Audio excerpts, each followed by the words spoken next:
not a big agenda tonight. Still some interesting points in it, of course. So we'll start off with 1.1 approval of minutes of July 29. Donna, thank you. And Councillor Sullivan seconded. All those in favor? And those opposed? Thank you so much.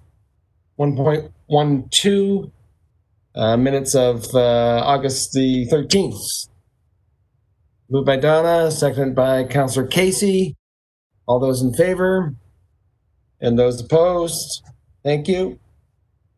1.2, safe, clean drinking water. I think Commissioner McGovern is going to help us out with this, please. Yes, good evening, Chairman Merrithew and members of Finance Committee. I'll just be a moment as I share my screen here. Thank you, Brian.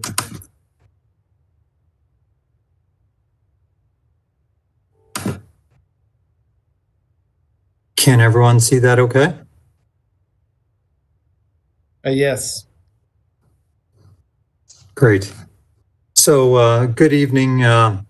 We've reached a very important milestone on the Safe Clean Drinking Water project, the largest infrastructure project in the history of New Brunswick, municipal infrastructure project. We felt it important to return to Finance Committee to share with you some updates.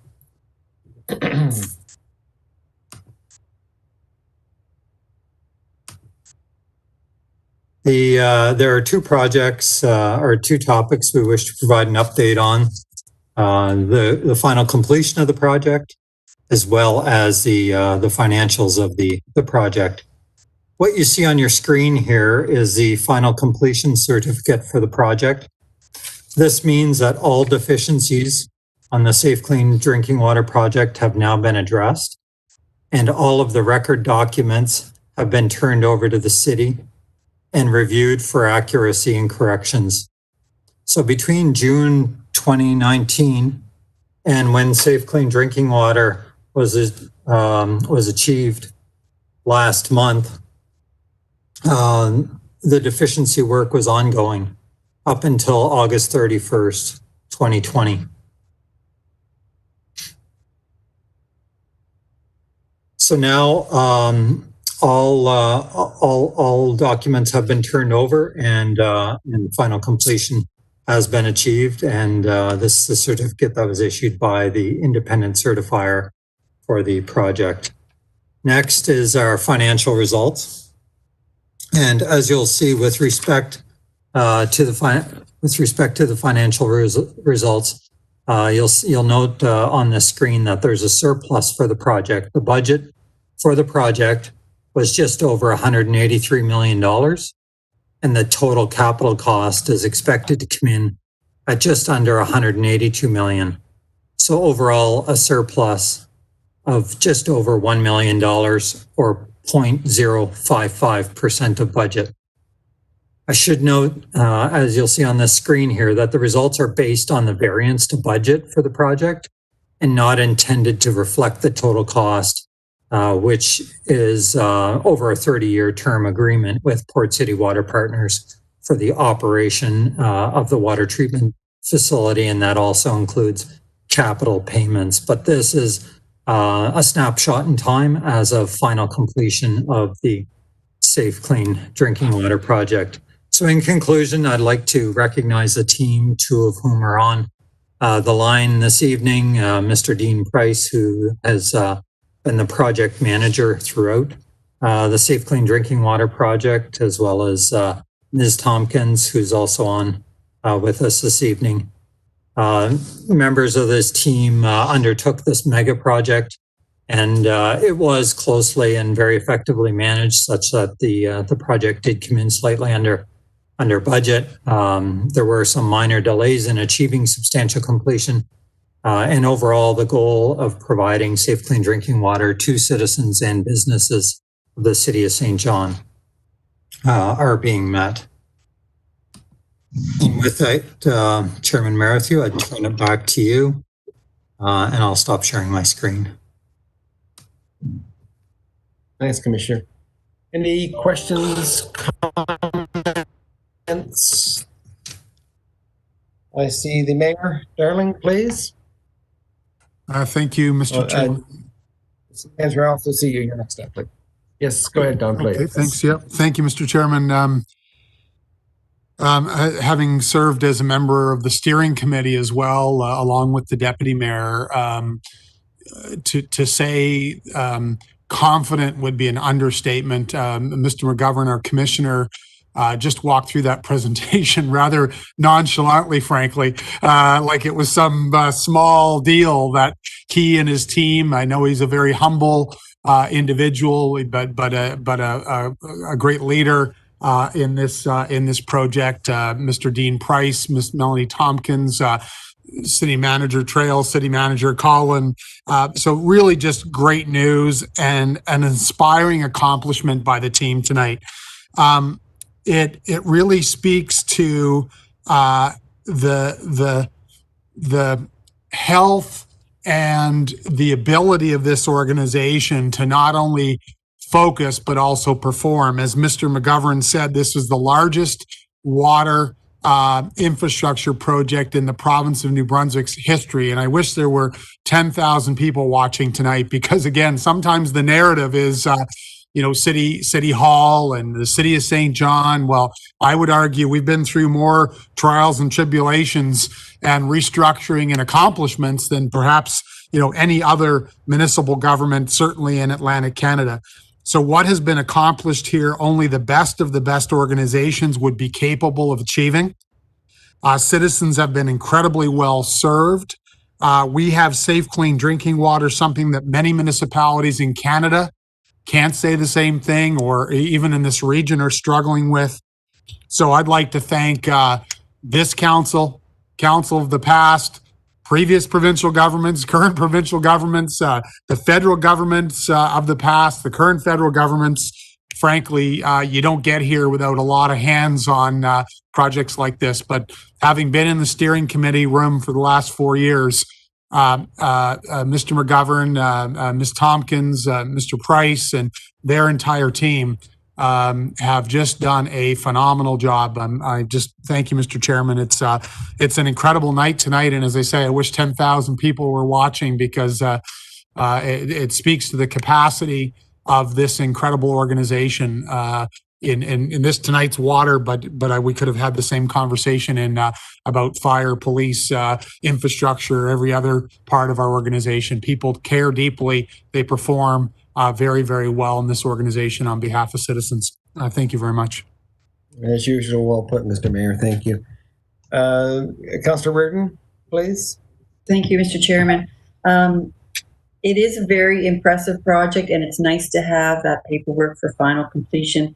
And Brent, it got underway in 2013, so I feel like it's a baby that I finally delivered. And it's great after 7 years to have it organized. But it says here in my kit, it was the largest municipal project in the history of New Brunswick. So it's not exclusive just to water, is it, Brent? It's just the largest in the history. That is correct. It's the largest municipal project ever undertaken. Wow.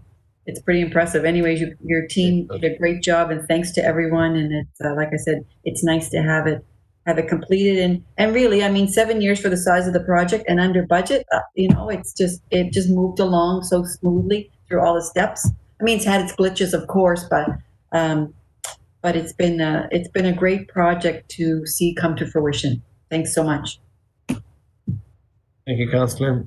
Anyone else? City Manager, did I see your hand earlier? Yes, Mr. Chair. Just thank you. Two quick points. The first one is for the information of Finance Committee. We are bringing this forward to Council at the next meeting, which is September 28th, and we are doing so with purpose to recognize the accomplishment. Well, to update Council, obviously, but also to recognize the accomplishment. And I would be remiss as City Manager if I didn't pile on to the comments that have already been made, and the Mayor said it all, reinforced by Councillor Reardon, but this was a phenomenal undertaking. I've been in the public service for 40 years at this point, and I can tell you, to have an infrastructure project that lasts over 6 years in length and is a couple of $100 million and comes in more or less on time and comes in under budget is certainly the exception to the rule, almost unheard of.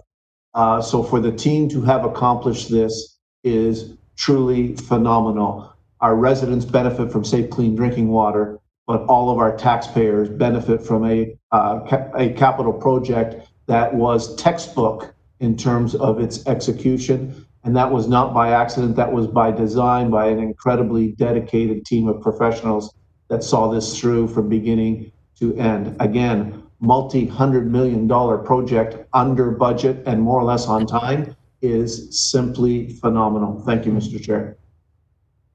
You're welcome, sir. You took the words right out of my mouth. $200 million, 6-year plus program on time and under budget. Phenomenal. Thank you.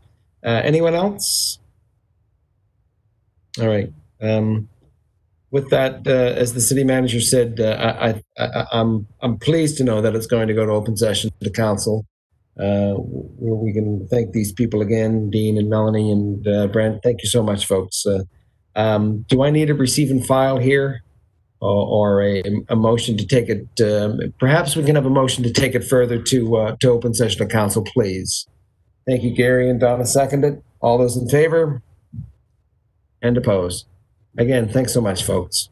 Thank you. 1.3, general fund, financial update. Ms. Arbors, are you going to take us there? Thanks, Don. Yes, certainly. I'm just going to share my screen. Thank you.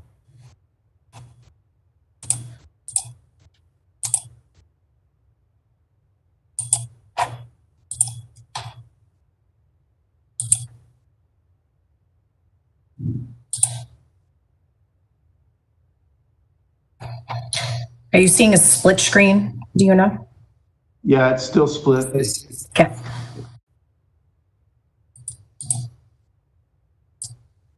There we go. Okay. Mr. Chairman and members of the Finance Committee, good evening.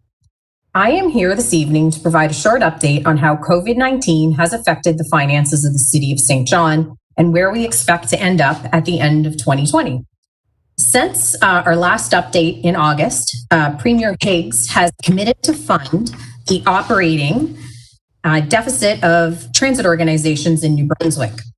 While we have not included this in our update, in our forecast, hopefully we will be able to rely on this promise in our next forecast update, given the election results of last night. Overall, though, we are trending better than we expected. Revenue results remain strong in categories such as permits and licenses, and this has allowed us to positively adjust our year-end projections. You will recognize this slide. It represents the revenue we expect to lose in 2020 due to COVID-19. As we continue to refine our estimates with new information and as time goes on, you will notice that our projections for revenue lost is headed in the right trend. The red bar on the far right-hand side represents our most recent forecast.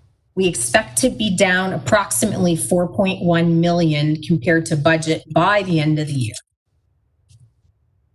On the cost side, we have mitigated this revenue loss with cost savings. As mentioned in previous updates, we are realizing savings with hiring and overtime restrictions and diminished spending. We have managed to mitigate the revenue loss, all while undergoing a very large restructuring effort. As we enter the final quarter of 2020, we continue to monitor the situation very closely. We would like to remind you that 2020 is the last year of the provincial financial assistance. Any savings that we realize this year from operations will basically reduce this funding. This concludes the financial update for tonight, and I thank you for your attention. If there are any questions, I will be happy to answer them. Thanks, Ms. Arbor. I got a briefing of this yesterday, the day before, and I was, again, pleased to see that figure go down. Tough year, bringing it down again, and pleased to know that we should get something from transit on this thing. I see hands. Councillor Casey, please. Thank you, Chair. I just had a question. With the possible provincial money coming, if that comes to fruition, will there be any change to our transit budget, the transit ask we've done? Through you, Mr. Chairman, to the councillor. Essentially, what ends up happening is if we get money from the province, or Transit Commission gets money from the province to fund their deficit that is due to COVID-19, that basically takes the city off the hook for that extra liability for this year. So it's a positive thing for us.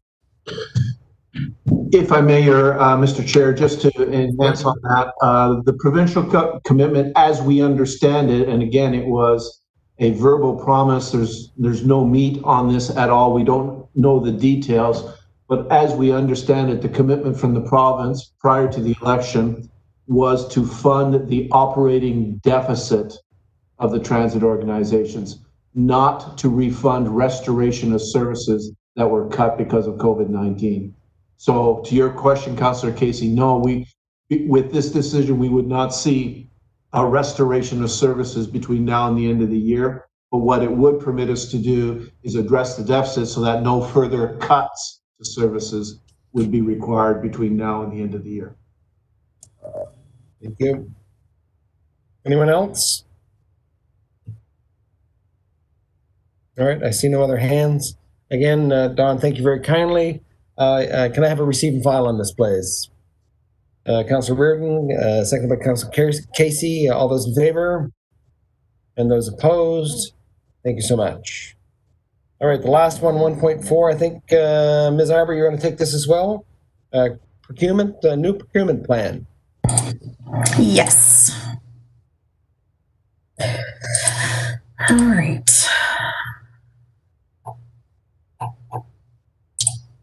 Again, staff was kind enough to show me some of this previous to this meeting, and this thing, and this it has some big numbers attached to it, so it's interesting to see.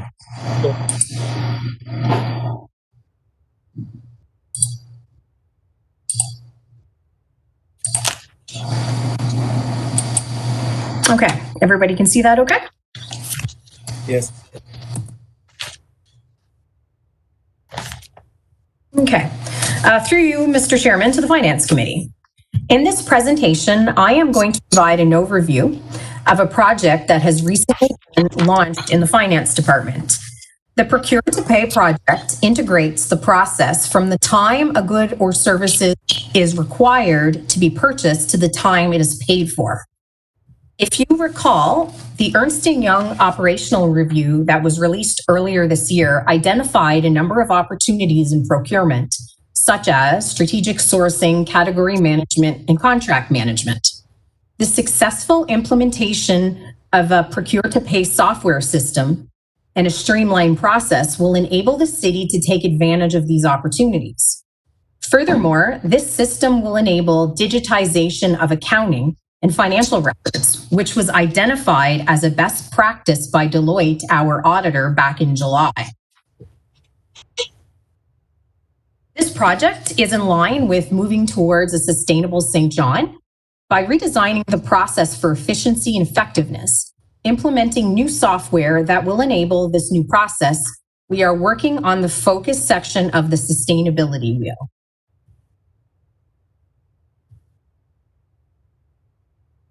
So why do we need to do this? Well, in addition to not currently being able to take advantage of the previously identified procurement opportunities, our current process is a very manual one that is administratively intense. There is little electronic paper flow and automation, and the features are limited under our current ERP system, to name a few of the current challenges that we are dealing with. So once this process is implemented and the software that enables it is in place, we will be able to take advantage of the procurement concepts identified in the E&Y operational audit, as well as the best practice digitization opportunity identified by Deloitte. In addition to implementing best finance, accounting, and procurement practices, our main goal is to maximize taxpayer value. Reducing costs and making expense management at the city easy is expected to generate approximately $750,000 in 2021, and this will increase steadily for every year thereafter.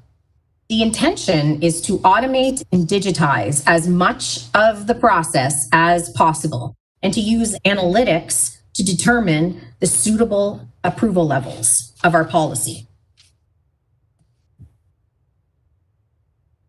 We are currently in the needs assessment phase of this project. Next, we will be looking at the best software out there to ensure that we have not missed anything. We expect to issue an RFP in October and start the implementation shortly thereafter. Finally, as I mentioned previously, we will be updating the city's procurement policy that was last updated in 2011. This policy was originally aligned with the Province of New Brunswick Procurement Act, which was last updated in July of 2019. Once the new policy is drafted, we will present it to the Finance Committee in early 2021.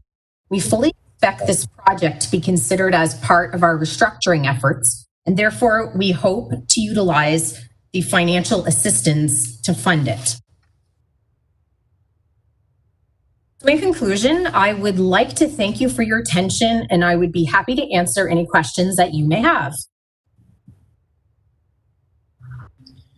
Thank you, Ms. Arbour. Any questions, comments, please? Mayor Don? Thanks very much. Another very exciting project here tonight. Just curious about perhaps I missed it, Ms. Arbour, maybe through you to the commissioner. I see savings anticipated. What's the rollout? What's the cost, the estimated cost of the software? How complex is the sort of integration of this? Have you looked at those pieces of the puzzle yet? And then I have a follow-up for the city manager. Yeah, perhaps through you, Chair, I'll take a crack at answering that one, if you don't mind, Don. Go ahead, please. First of all, I guess to directly answer your question, we're still looking at what that may be. So we'll be looking at the feasibility, what exactly we need in terms of the type of system we need. But if I could describe this and just give some background, some context to this project. When you talk about our traditional procurement department at the City of St. John, we really have a really small team of 3 buyers, essentially. And traditionally, the city service when it comes to procurement was exactly that. Buying, RFP process, tender administration, enforcement of procurement policy designed to protect the organization, internal controls, so on and so forth, making sure that's all done in a transparent, objective, cost-effective manner for the public. I would describe this project before you this evening, if you want to talk about value add, as being strategic and consistent with the long-term financial plan and other projects that we're doing at the city's spending should also be strategic, and it should be goal-oriented. It should also include immediate needs, but also long-term needs for the city, and figuring out how we can maximize value for taxpayers and minimize costs. To do that, we need data. And I think you're also seeing a common trend with projects we bring forward in terms of the need for data. Once we have data, we can conduct spending benchmarking. We can perform supplier performance analysis. We can truly then leverage the city's joint purchasing power of all our departments and agency boards and commissions. And I guess in a nutshell, I'd call that smart purchasing. Today, to do that, it would be very manual with including spreadsheets. It'd be very inefficient, time consuming. And even if we did do it with 3 people, it wouldn't be frequent enough to drive value. So what we're looking at is finding a tool that allow us to use technology to harvest that data that we need. And leveraging that also, you'll recall we're also pursuing shared services at the finance department. So leveraging agency boards, commissions to help reduce our procurement costs, increase savings, and improve our contract management. So we don't have a cost yet. That's what we are embarking on, to look at the type of systems that are available, and we'll bring that costing and that opportunity back to the Finance Committee. But again, we do have an opportunity where I believe this is part of our restructuring. It's part of the Ernst & Young recommendations that we would be talking with the province about appropriately using some of the funding for this project. Okay, thank you. That's I'll stop there, Mr. Chair. That's a great another great example of another great project. Thank you very much. Thank you, Mr. Mayor. Councillor Reardon? Thank you, Mr. Chairman. I just want to say that I'm really happy to see this. I guess over the years of sitting on council and sitting on a lot of committees, there's been a lot of procurement that's happened over those 9 years, and it's not always necessarily been strategic, and it's not always even been standardized to a certain extent between the ABCs and what council does, et cetera. And sometimes when I've been on council, when things come forward, I see procurement can be almost a hurdle in some cases for us. So I'm just the way that we've done it. So I'm happy to see this. And as we can't say enough about data and how it can get us to where we need to go, but I'm happy to see this too. Very, very supportive and very happy to see it. Thanks to the team. Yeah, you're right, Don. You're right. Anyone else? All right. Yeah, just meant to, again, staff was kind enough to brief me on this package a day or so ago, and Miss Arbor's past life, she's worked in the private sector, where she tells me that purchasing programs there would just be just far and away ahead of us, and so we look forward to this. I'm sure some software would cost six figures, but if there really is a savings of $750,000 annually and growing, there's pretty quick return on your investment there. So, city manager, do you have something to? Yeah, Mr. Chair, just on reflection of how we presented this evening, I'm just cautious about the expectation behind this project. When we say a savings of $750,000, that will not necessarily translate into a reduced budget of $750,000 for the city of St. John. Some of this will be just getting more bang for our buck and being able to provide bigger outcomes or more productivity, et cetera, to the tune of $750,000. So this is not necessarily a net savings to the overall budget, but it is very much, there'll be some of that, of course, but it very much is getting more bang for our buck in terms of our procurements moving forward. Yes, and Ms. Arbor, city manager, did run me through an example, and it's not as visible as you'd like to see, but it's there. You know, they're talking about taking something you buy from infancy right to the end of its age, and it's impressive. So, Mr. Mayor, did you have something to add before we call? Yeah, just very quickly, Mr. Chair. I mean, I just I think the theme that the commissioner brought out in his remarks around the data, and I've seen us, bringing more data forward and sharing more and having more informed conversations with the public. And I just, I don't, if I'm right in the city manager just said, look, just manage expectations a little bit, but just in all of our procurement. And if we can get ourselves to a spot where we understand what we're buying and where we're buying it and the categories that we're buying. And, all of a sudden we can say, did you know we bought this much of X last year? And we can see if other communities are measuring, and we are going to be in so much more, we're going to be in such a much stronger position.